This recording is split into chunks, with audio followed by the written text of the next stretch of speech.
Hi, my name is Judi Friedman, and I'm chairperson of PACE, People's Action for Clean Energy, and we mean squeaky clean energy. And this program is about health and money. So today we have two wonderful guests who are going to be involved in the subject of health and money and clean, squeaky clean energy. To my left is Jeff Macel, is that correct? Yep. And Jeff will tell you a little about what he does. Very interesting, in my opinion, very important work. And then Bernie Zahren. And Bernie, I've known for a long time. He's been involved in the clean energy movement for a long time. And Bernie, the thing where I really got to know you was in this amazing house that you built. And what I like, Bernie built not a new house, but he retrofitted an older home. And lots of people can't build new houses. So retrofitting a house, making it more energy efficient, have it use renewable energy is a very exciting and applicable idea. And Bernie, tell us about your house. What did you do to your house that made it an environmental, ecological house? Thank you, Judi, and thank you for having us here. Judi, by the way, is a great spokesperson for this whole movement, not just for a short period of time, for many, many long years. And I congratulate her and all that she's achieved. Yeah, this was an old house that was about 50 years old. And it's in Avon, right? It's in Avon, but it's actually on the top of Avon Mountain. It's on top of Avon Mountain. Yeah. So if you're on Route 44 and you're going east and you approach Avon Mountain, what do you see? What do you see, Bernie? Well, you'll see the house, but it's not anywhere near as visible as my tower that has a windmill on it. A windmill on the top of Avon Mountain. As far as I know, I think it's still, there's a couple commercial ones around, but I think it's still the only residential windmill operating, at least in the Eversource territory in Connecticut. And I deliberately wanted to use a windmill because that is one of the few places, at least here in this part of the state, that probably has enough wind because of the geographic situation with the mountain. You have to be sure that there's enough wind. Lots of people want windmills, but you can't do it with minimal wind. Connecticut in general is not a great place for wind. But the top of that mountain is because the air currents come right up the side of the cliff. And so I can get enough to make a windmill. It's very fun. When I'm driving east, every single day I look up and I see if it's turning. And Bernie, what amazes me is some days the leaves aren't even blowing on the tree and the windmill will be working. It's very deceivable because the wind creates this envelope up and over the trees and then goes to the east. Usually the wind is coming from the west and going over the mountain towards Hartford. So at any rate, it was somewhat of a labor of love because the windmill was not anywhere near as cheap as the cost per kilowatt that Jeff can install a solar panel for. But I deliberately wanted to do wind, not just because I wanted to prove its viability, but because the Talcott Mountain Science Center, which okay, I'm now a you strong live at the advocate top for. of Avon Mountain, and you are a neighbor of a wonderful, wonderful nonprofit institution, which is also a school and a science center, the Talcott Mountain Science Center. So here's Bernie's house, and here's the Talcott Mountain Science Center. Bernie has a windmill, and they have what? They have solar PV. They have solar photovoltaic panels. And so a part of the whole game plan, Judi, was to have a sort of an interactive educational facility where the kids could watch on a daily basis. Gee, the sun's out, but the wind's blowing. Who's doing better? And then other days, like this winter when it was cloudy and cold and there was even some snow maybe on the solar panels, my windmill was going crazy. So but you won this winter, right? I always win the winter, but they always win the summer because the lower wind speeds, other than when we get storms, usually the summer's pretty quiet.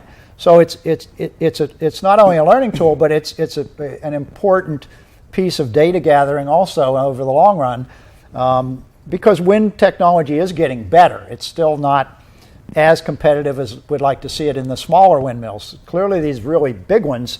I saw an article the other day about an 8 megawatt wind turbine for, now these are for the things out in the middle of the ocean, of course, but these are monsters. Yes, I've flown over Copenhagen. Yes, and yes, you'll seen see these them all in the beautiful water. white Yeah, windmills yeah. slowly turning, sometimes 6 and 8 stories high, Yes. supplying power. Bernie, what did you do to your house, though, to make it? Well, I tried to rebuild it completely sustainable in the sense that I used a lot of reused materials, for example. It's very important. Yes, it is. And you know, again, some of it was a labor of love in that the expense was perhaps a little higher than it could have been or should have been. But, for example, I cut down oak trees to make a pathway to get to where the windmill is sited. And we saved the oak logs. We dried them and cut them into planks, and we used them as stair treads in the house. Lovely. So things like that whatever you can do to do sustainable. And I did win 2 of the awards for the 2011 Net Zero Energy Home Contest. Yes, this is a very interesting contest. We have houses on tour that are Net Zero Energy Challenge winners. So this net zero means that your house it produces and uses the same amount of energy, so it's net zero, and you have no energy bills except for fixed charges on your electric bill. In theory, that's the idea. Yeah, that's the idea. But I also put geothermal heating in. And okay, well, how does that work, Bernie? Well, you're bringing up the energy from below the ground, which has a constant temperature once you get below the frost line of in the 50-degree range. And so you can bring up that energy by running a pipe into the ground with a fluid in it that picks up the energy, brings it up, and allows you to put it through a heat exchanger and heat your home. So I'm not burning any fossil fuels. I have no natural gas, no oil, nothing. I'll admit I have one little propane tank on a barbecue, but that's it. Absolutely no other fossil fuels at my house. But it does take a lot of energy because up on that solid rock ridge, we had to get down 300 feet through the rock to get enough thermal energy to heat the house. And cool the house. The geothermal also does air conditioning, yes, indeed. But the wintertime, like this winter, the last 2 winters, when we've had these extraordinary polar vortex, which, by the way, are caused by the global climate change, despite the fact people are saying, what global warming? Well, this is global climate change because we've melted the ice cap, which has changed the currents and pushed this cold air and snow down to us. And so the colder the winter, the harder everybody's heating system has to work in New England, and mine was no exception. So it's working harder to bring up temperature from the ground, so it is using more power when it's doing that. Mm-hmm. But the beauty in Connecticut of net metering, which Judi has one of the first solar PV installations in the state, probably. She was a real pioneer in putting that in. She even has a tracking motor on hers. Wow. So she went all out. But she's been net metering for a number of years. So in the months when I'm not using all the power from the windmill to run something like the geothermal heat, I get credit towards the annual bill, and it all gets trued up once a year. So here we are talking about money. Bernie is saving money, and in some ways is making money. He can use extra money for other uses, and he is also contributing to a healthier environment. So Absolutely. This is a health and money issue, big time. Yes. And I really congratulate you on retrofitting an existing home. Thank you. It's a labor of love, not easy, but it is very, very wonderful. I'm very passionate about all this, Judi, as you well know, as you Good are. for you. I get criticized by even my own family from time to time about, okay, we've heard enough about how you want to save the environment for my kids and my grandkids and whatever. But the truth is, there are ways to make it profitable and sustainable at the same time. Okay, we're going to go back to that because Bernie is very interested. Now, here's another money issue. He's interested in green investments. And that's a really exciting way to do good for the economy, do good for health, and make money. But let's talk with Jeff. Jeff, what do you do? What can you tell us about how you're involved with clean energy? Absolutely, Judi. I'm co-founder of a company called Lodestar Energy. Lode, that's Lode, right? Correct. Like the mother lode. Correct. And also, like but it's electricity not load. Electricity load. And what we focus on is solar development.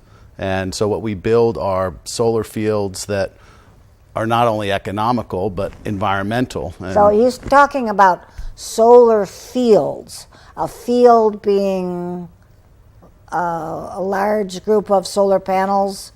Correct. And what kinds of places might you put a large group of solar panels? we typically use land that a farmer can't use. These are fields that are open, so we don't have to do clearing. It enables us to use land that can't be farmed because the soils are fallow, something that is not well suited for agriculture. And of course, my dream is to have a solar covered parking lots, because then cars are shaded and protected, and you have a nice surface, and it helps everybody. And So, absolutely, those are great opportunities. We are doing a large one in Massachusetts right now. you're doing a large parking area covered with, this is solar electric panels. Correct, and this is at a Wonderful. hospital. At a hospital, wonderful. It provides shelter for their employees. So in these bad winters that we get, Yep. they don't have to park their cars in the snow. And Oh. hospitals work 24/7, 365 days a year. Right. So it's really a win-win. It provides a great benefit for their employees and their patients. And at the same time, hospitals are big users of power, and they can use that electricity for all the machines that they use in the surgery rooms, and it's just a great additional benefit for You're them. talking about health, you're talking about money, and a hospital seems like a perfect venue for something like this. Hospitals and also schools, the educational component to having solar panels on a school. And I'm going to interrupt you just for 1 minute because I want to go back to Bernie. Bernie lives in Avon, and I'm very excited, Bernie, by what Avon is doing with solar and schools. Can you tell us about that? Yeah, certainly, Judy. And Jeff and I are both on the Avon Clean Energy Commission. Yay. He was just appointed by the town council. Wonderful. And I'm the chairman of that commission, and we have urged the town to look at solar for a while. And as Jeff will be happy to tell you, the price of solar has come down dramatically over the last Okay, decade. here we are in money again. Money is Price but going down of a right wonderful. now. Both solar and wind are very close to being at parity with, again, depending on the size project. Now, on a small installation, maybe 5 kilowatts or something on a home, it's still a little more expensive. But Jeff is building bigger projects, 2-3 megawatt projects for a whole community, for example, in Massachusetts. So solar and wind are coming down in price, and so we convinced the town of Avon that there was money to be saved, and we have a lot of disputes over our budget in Avon almost every year. town does. And every Yep. dollar counts. Yep. And I want to compliment our school superintendent, Gary Macel, who has saved many dollars by simply telling the schools to pay attention when you leave the classroom, turn the light off. Don't leave your Wonderful. computer on. Wonderful. So that's always the low-hanging fruit. Is Right. Eliminate Energy your use. efficiency. Eliminate first. your use first, then you go to solar or something else. But we now we put out a bid. It was a competitive bid, and we awarded it. And so now we are installing solar panels on the middle school, the high school, Middle and the school, maintenance the high school, and the maintenance facility. And it's somewhere 620 kilowatts, I believe, in total. So it will save something in the neighborhood of $35,000 a year for many years to come in the school budget and the Okay, town Bernie, budget. can you say that once more? I think Yeah, that's a really good that's fact. $35,000, and we've had per year. Avon town budgets declined for less dollars than that in the past, Judy. Right. So the Avon residents are very sensitive to their budget numbers, That's and so per year, too. the per year, yes, and solar panels today. What's useful life, Jeff? 25, 30 years, maybe even more. Up to 40. Up to 40. Yep. Okay, yeah. Some pieces, like the inverter that converts the DC power to AC, probably has to be changed more frequently. But the panels are very robust, very well built these days, and due primarily to large international competition, the prices have plummeted. They're warranted for 25 years. 25 years, yeah. That's wonderful. And some solar people are even guaranteeing a certain output for a period of years. We're also not only interested in money and health with these energy ideas, but also very deeply interested in democracy. And there's an idea that we're very, very fond of, we think is very important. It's the idea of shared solar. Jeff, can you tell us about the idea of shared solar and the democratic meaning behind that idea? Sure. There's a program that's been proposed here in Connecticut, and Massachusetts has a similar program, and several other states have. I think a dozen states. Yeah. Yes. And it's a great concept. In some places they call it community solar. Okay, community solar, shared solar. What does that mean? And the idea is that if you and Bernie and I live in a neighborhood with 7 or 10 other people, we could build a solar array and all be part owners of that facility and get a benefit of a portion of that. And this concept stems from a policy called virtual net metering. And the idea of net metering is that you can put a facility on your roof, and even though you generate power during the daytime and you use power at night, you can take credit for it at any point in time during the day. With virtual net metering, I can put the facility down the road and take credit for it at my house. I think you can put the facility any place in your utility district. Isn't Correct. that right? That's absolutely correct. And this is so the community solar proposal says that we don't even have to be neighbors. We could all be I could live in Wallingford and you could live And you could be in an apartment. Correct. Oh. Or a condo and not have anything on your roof and still be an owner of a solar electricity output. Absolutely. And it really, if you look historically, it goes back to the cogeneration days of the early 70s and some of those concepts. And it's a new packaging of an old concept that was always approved. But the guys who could do cogeneration were industrial users. This makes sense now where you and I can do it as a homeowner, or someone in a condominium who doesn't have a roof where they can put solar can take advantage of these. In practice, in theory, everyone could be a solar owner. Absolutely. Yeah, because you could have solar gardens. You could have solar gardens on top of parking lots, solar gardens on top of all these big box stores, solar gardens on top of warehouses, solar gardens on landfills. Absolutely. And so why not? Absolutely. And it goes back to that idea that you want to take advantage of land that you can't use or space that you can't use, and this is a great way to do that. Yeah. Judi, let me interrupt for a second, because one of the things that we presented to the state legislature on this proposed bill in Connecticut is that when you say democracy, it hits right home that people in relatively low income areas can benefit from this. Just think about what we do now. We have a state fund to help pay people's utility bills who can't afford to pay them. Well, if they participated in a shared or community solar thing, we're giving them that discount directly and helping the environment, the community, and the sustainability at the same time. And the other thing, which is a tag on to Jeff's comment about cogeneration, that one of the other new concepts that's getting a lot of attention is a microgrid.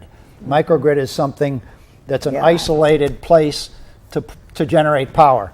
And again, from the town of Avon standpoint, we've suffered from hurricanes and other things, but I think the worst power outage experience we had was that crazy snowstorm in late October a few years ago when the leaves were still on the trees. We couldn't move in the town of Avon for 10 days. Also another point too, that totally true, they're natural events, but also there's hacking, there's and we're very vulnerable to being attacked, our grid being attacked. And if it were brought down by terrorists or whatever, it would be very, very frightening. Yes. So whether your community solar is the source, or whether you have a small microgrid or whatever it might be, at least some of your most critical functions in a town could remain operating, even though the entire grid in the region may be down from either a natural disaster or unfortunately, Judi, the U.S. Department of Energy has written numerous papers on the severe threat cyber terrorism against our utility grids. Absolutely, it's very worrisome. I think some people feel that our utility model is broken, that we need to address the idea of how we get power in a totally new way. What do you think, people, as we close down this show, I want to leave people with some actions that they can actually do. I think probably one is to install solar or buy shared solar if they can. And then, Bernie, also investing in green energy. Is that right? Yes, and it's hard for an individual investor to go buy a mutual fund or something that is completely sustainable practices, but it's coming. And I was telling you earlier, there's a new model that Wall Street is now embracing, and they expect it to be the most popular public offering in the next couple of years. Let's go slow. This is very important. Okay. Wall Street money has discovered sustainability, and when they It's discover like music. something they That's like like music. that makes money, they're going to flock to it, right, Jeff? Absolutely. So this is called what's called a yield co, which is a generic name. It's basically yield code, like the yield it's company. basically a company that owns a lot of renewable energy producing assets, and it runs that company just like any other company would run a manufacturing plant or what have you, and it earns money and it pays a nice dividend to the people who invest in it. And So can we invest in Yieldco? Could you invest in it? There are several that are out on the market right now, and I think there's something like 7 that are public already. Wonderful. And how would one go about discovering out more information about this? Well, you do some research on that term. You just said Yield Co. and YIELD Co. And you can see the ones that are publicly traded on the New York Stock Exchange and the NASDAQ. Wonderful. And just if you have a stockbroker or a financial planner, they probably have heard of it already because it's become the hot item on Wall Street. And my business partner has written a book called Creating Climate Wealth. Oh, great. And his byline is that the 21st century presents the greatest opportunity to make a profit with sustainable practices Beautiful. and We have sustainable to close industry. the show, Bernie, and that's about the best best comment we could have had to tell us what we can do next. And I want to thank the viewers for watching this wonderful program. You're just doing great listening to these wonderful people doing very, very important good work, making money, improving health, helping the environment, helping democracy. What more could we ask? So, viewers, thanks for listening, for watching, and I want to thank Bernie and Jeff for coming on this show and telling us all this good news. It's just wonderful. Thank you, Judy. Thank you, Judy. You're doing good work. In my opinion, it's really moral, spiritual action.